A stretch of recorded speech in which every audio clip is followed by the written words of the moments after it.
3년 정도 되었어요. 건망증이 심해진 건. 작년 가을 용하다는 역술가를 찾아갔는데 대뜸 그러시는 거예요. 몇 년 전부터 뭘 자꾸 깜빡깜빡 할 겁니다. 그죠? 그게 사주에 있습니다. 잊고 싶어도 잊을 수 없는 게 있습니다. 마치 두개골 속에 근육에 새겨져 있어 그 근육들을 도려내지 않는 이상 죽을 때까지 나를 따라다닐 모양입니다. 아무도 모르는 이야기 2가지. 10년간 절대적으로 사랑했던 단 한 사람에게 고백한 적은 있지만 그 사람은 이제 없으니까. 첫 번째 이야기. 20살. 대학생 시절 볕이 좋은 날 계단에 쪼그리고 앉아 담배를 피던 친구가 새끼손가락 위에서 뱅그르르 돌아가는 헬로키티 반지를 보이며 이런 말을 했어요. 매장에서 계산을 하는데 물건의 가격이 그 가치에 비해 터무니없이 높다는 생각이 들어 계산대 위에 진열된 반지 하나를 슬쩍 했지. 그러고 나니 기분이 나아지더군. 그녀는 웃었던가 찡그렸던가. 5년 후 외국에서 공부를 하면서 나는 그녀였습니다. 내가 너희 나라에 와서 이만큼 학비도 내고 소비도 해주는데 빵 하나쯤, 연필 한 자루쯤. 그것은 긴장감 넘치는 줄타기입니다. 성공이냐? 추방이냐? 손이 잘려나간 채 미친 듯이 달리는 꿈입니다. 내장에서부터 느껴지는 불쾌감입니다. 몸에 벌레가 기어다니는 것 같은 기분.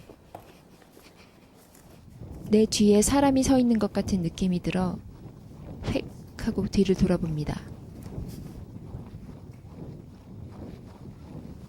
가장 손쉬운 장소는 공항입니다. 부유하는 공간인 그곳.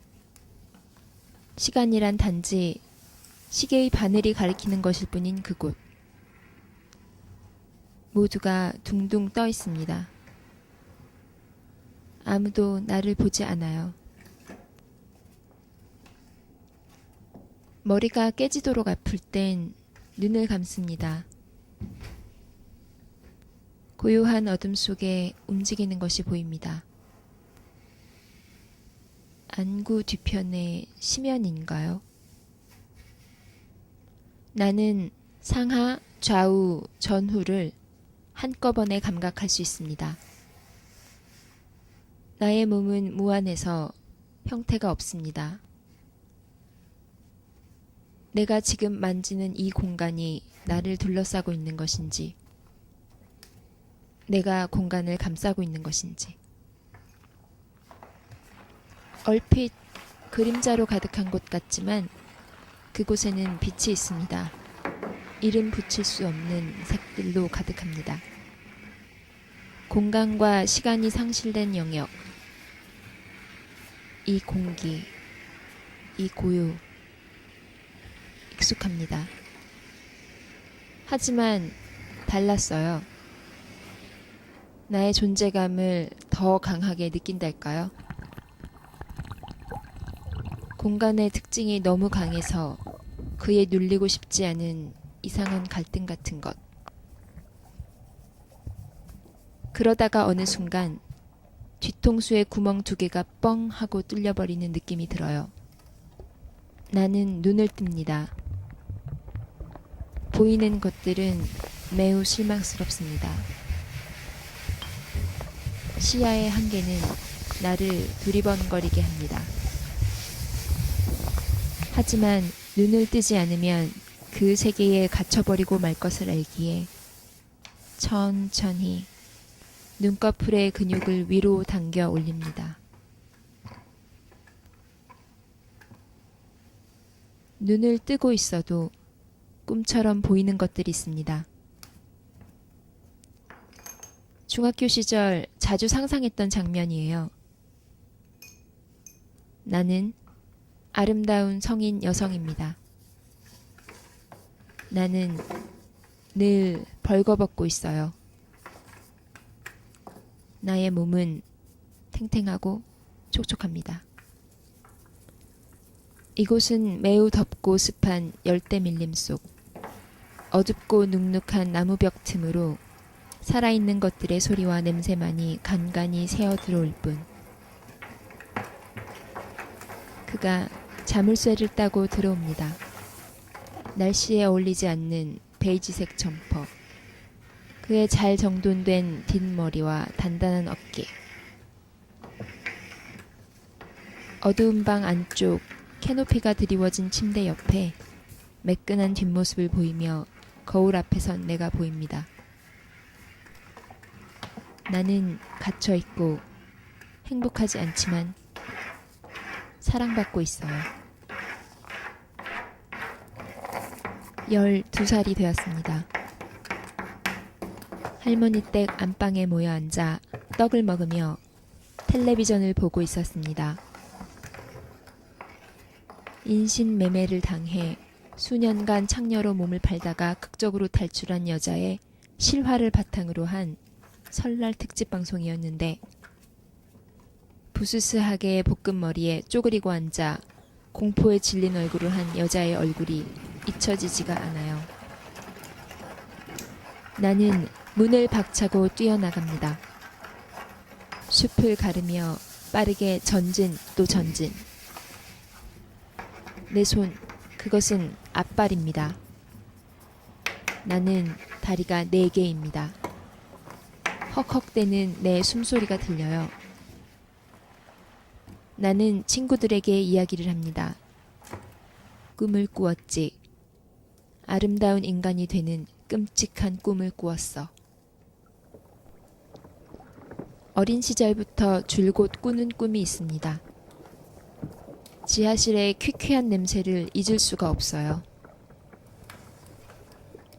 엄마와 나는 벌거벗은 채 하얀 수건 한 장만을 가슴께에 움켜쥐고 누군가에 의해 등이 떠밀려 걷고 있습니다. 형광등이 새처럼 머리 위를 가로질러 지나갑니다. 파이프가 어지러이 엉겨있는 시멘트 벽은 자라의 등껍질 같습니다. 발바닥이 오그라들 정도로 차가운 시멘트 바닥은 먼 바다를 항해하는 작은 배처럼 울렁거립니다. 육중한 철문 앞에서 우리는 멈춰 섭니다. 멧돼지의 비명소리를 내며 문이 열립니다. 여기는 가스실. 우리는 곧 죽을 것입니다. 6살. 텔레비전에서 본 사극에서 죄를 지은 백성이 관아로 끌려가 곤장을 맞는 장면을 보았습니다. 그날 이후로는 사극만 보면 곤장 맞는 장면이 나오길 은밀히 바라곤 했습니다. 바닥에 엎드려 그림을 그리며 놀던 어느 날 피아노 의자가 눈에 들어왔어요. 나는 혼자서 엉덩이를 까고 피아노 의자에 엎드려 내 볼기를 내가 때리며 네 잘못을 네가 알렸다. 죽을 죄를 졌습니다. 등의 드라마 대사를 외웠습니다. 찰싹 찰싹 찰싹. 그리고 그때 그 느낌. 나만의 곤장놀이는 한동안 계속되었고 이후엔 좀 더 안락한 침대로 자리를 옮겼습니다. 나는 아직도 그 방법 그대로 자위행위를 합니다. 단 엉덩이는 때리지 않고요.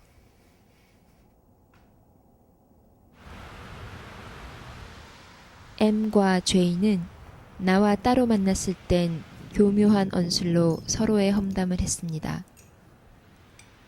계산적인 죄인은 의외로 멍청한 면이 있었죠. 사실 M은 모든 걸 알고 있었습니다. 나와 죄의의 밀회 장면을 우연히 보게 되었거든요. M은 갖가지 유치한 방법으로 나의 목을 조르고 싶어 했습니다. 세상은 불공평하지. 나도 너를 좋아하는데 나에게 뽀뽀라도 해줘야 하는 것 아니니? 하지만 비밀스럽고 육체적인 관계는 오래 지속될 수 없는 것.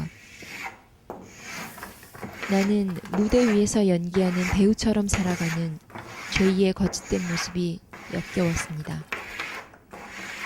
안녕, 네 갈 길을 가렴. 나중에 안 일이지만 죄의가 M에게 그랬다고 해요. 그년 첫인상은 재수 없던데 죄의를 처음 만났을 때 그는 심한 조루였습니다.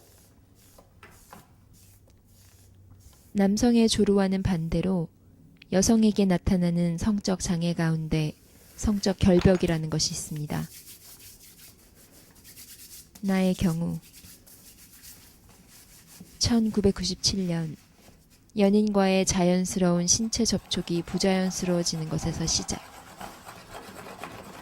영화에서 키스씬만 나와도 눈을 감고 귀를 막아버림. 섭식 장애로 인한 거식증. 체중 20kg 감소. 평균 수면 5시간. 월경 중단. 넌 이제 왜 웃지를 않느냐는 친오빠의 말. 연애의 끝. 폭식증. 체중 20kg 증가. 그리고 2002년 머리가 하얀 왕자를 만나 치유 시작.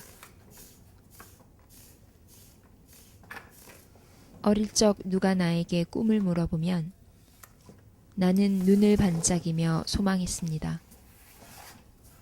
공주님이 되고 싶어요.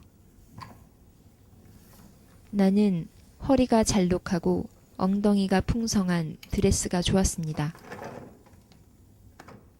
보라색 눈을 가진 나의 그림 속 공주들 눈엔 세상이 온통 보라색으로 보일 거라고 믿었습니다. 비현실적이어서 아름다웠습니다. 하지만 곧 하녀라는 누더기 차림의 초라한 신분이지만 성품 많은 선한 인물들이 등장함으로써 아름다운 자들의 시절은 막을 내립니다. 그리고 모든 이야기의 마지막에 아름다운 악녀는 곤장을 맞게 됩니다. 그러나 선한 것이 늘 아름다운 것에 승리하는 걸까요?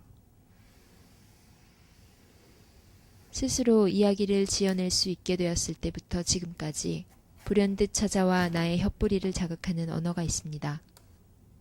내 그림 속 인물들과 대화를 할 때, 화나는 일이 있을 때, 혼자 걷고 있을 때나 책을 읽다가도 문득, 또 때로는 꿈에서 나는 이 언어로 말을 합니다.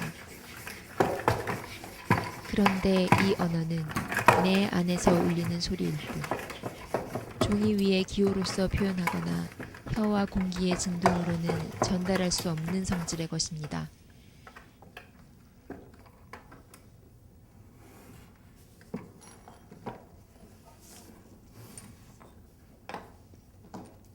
그러나 상상하시는 것과는 달리 이 울림은 공허하지 않습니다.